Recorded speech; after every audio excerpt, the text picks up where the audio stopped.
Témoignage rapide. Ceux qui me connaissent savent que je suis enseignante. Donc, je suis en congé. Je suis en congé de 2 semaines pour les fêtes. Quand je travaille, typiquement quand je dois aller au travail, je me réveille le matin. J'ai le Bible app sur mon téléphone. Donc, je mets et puis j'écoute pendant que je m'apprête à aller au travail, pendant que je brosse mes dents et tout ça. J'écoute, je peux écouter 2 ou 3 chapitres à la fois parce que c'est une voix qui me la lit et tout. Donc, c'est mon habitude. Je lis la Bible, j'écoute la Bible, je médite et puis je prie. Mais ces derniers temps, depuis que je suis en vacances, je me suis dit, je suis en vacances, qu'est-ce qui peut m'arriver? J'ai besoin de prières quand je vais au travail, pour protection au travail, et pour avoir une bonne journée, le Saint-Esprit, pour que je prie pour que le Saint-Esprit m'utilise au travail et tout ça. Quand je suis à la maison, pourquoi est-ce que j'ai besoin de ça? Donc, j'ai arrêté de prier pour un bout de temps. Je me réveillais le matin, je prenais mon téléphone, partais sur les réseaux sociaux. Et puis, récemment, je me suis couchée.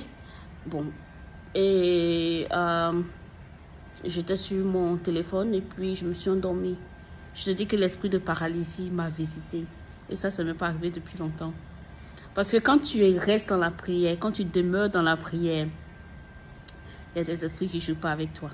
Donc, parce que j'avais relâché dans la prière, l'esprit de paralysie m'a visité. Je te dis que avant, quand j'avais ça, quand ça arrivait comme ça, je criais au nom de Jésus, puis je me réveillais. Je dis que je n'avais même pas la force même de dire au nom de Jésus. Ça m'est arrivé 2 fois.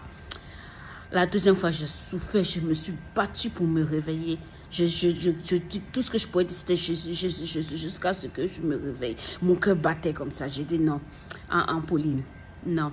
Je me suis réveillée, je pris mon huile sainte, j'ai commencé à faillir. C'était aux alentours de 23 h minuit. J'ai commencé à faillir la maison, commencé à prier, marquer tous les murs, call out l'esprit de mort. Call out l'esprit de paralysie, tout esprit qui a été envoyé contre moi.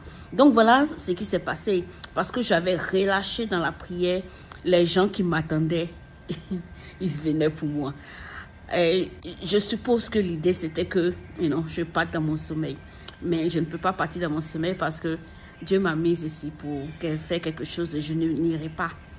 Je n'irai pas sans avoir accompli ce qu'il m'a dit de faire et il me l'a promis. Et il n'est pas un menteur, il n'est pas un homme pour mentir, il n'est pas un homme pour changer d'avis. Il m'a promis que je ne partirai pas sans avoir fait ce qu'il m'a envoyé pour faire. Donc, je suis confiante de savoir que je serai encore là pour un bout de temps. C'est pour vous dire, mes frères et sœurs, que nous devons prier sans cesse, nous prions constamment. Nous ne prions pas seulement parce que nous avons des besoins. Prions en tout temps, quand nous sommes contents, quand nous sommes tristes, quand les choses vont bien, quand les choses vont mal. Ayons cette habitude de prier. Parce que prier, ce n'est pas seulement demander, mais on a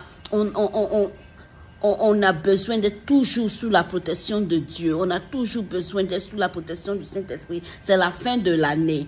Les esprits de ténèbres sont réveillés. Si vous regardez les actualités, partout, il y a la mort. Partout, il y a quelque chose il y a un cas qui est tombé, il y a une voiture qui est tombée, il y a un accident, il y a un avion qui est tombé. L'esprit de mort est engagé. En tant que soldat de Jésus, nous aussi, on devait être engagés. Mon frère, ma soeur, si tu es tombé dans cette erreur comme moi, qui est arrêté de prier parce que je n'avais plus de besoin, comme j'ai tout ce que je veux. Donc je me suis dit, pourquoi je vais prier? Et c'est une erreur. On ne prie pas parce qu'on est dans le besoin. On prie parce que on a une connexion avec Dieu. Ce que nous avons avec Dieu, la christianité, le christianisme, c'est une relation que nous avons avec Dieu. Nous devons entretenir ces relations. Nous devons, comme nous parlons à nos amis pour rester en contact avec eux, nous devons rester en contact constant avec Dieu. Si tu ne pries pas, Dieu ne va pas s'éloigner de toi, mais tu risques d'ouvrir des portes, tu risques de donner l'opportunité à l'ennemi qui te poursuivait, qui n'arrivait pas à te tuer, à te détruire parce que le Saint-Esprit te couvrait. tu risques de lui donner l'opportunité de venir te détruire. Comme l'apôtre Paul le dit dans la Bible, armons-nous chaque jour des âmes de Dieu. Il n'y a pas un jour que nous devons arrêter de prier. Prions sans cesse. Prions sans cesse, spécialement en ces moments de fin d'année. Prions sans cesse parce que les temps sont mauvais. Amen.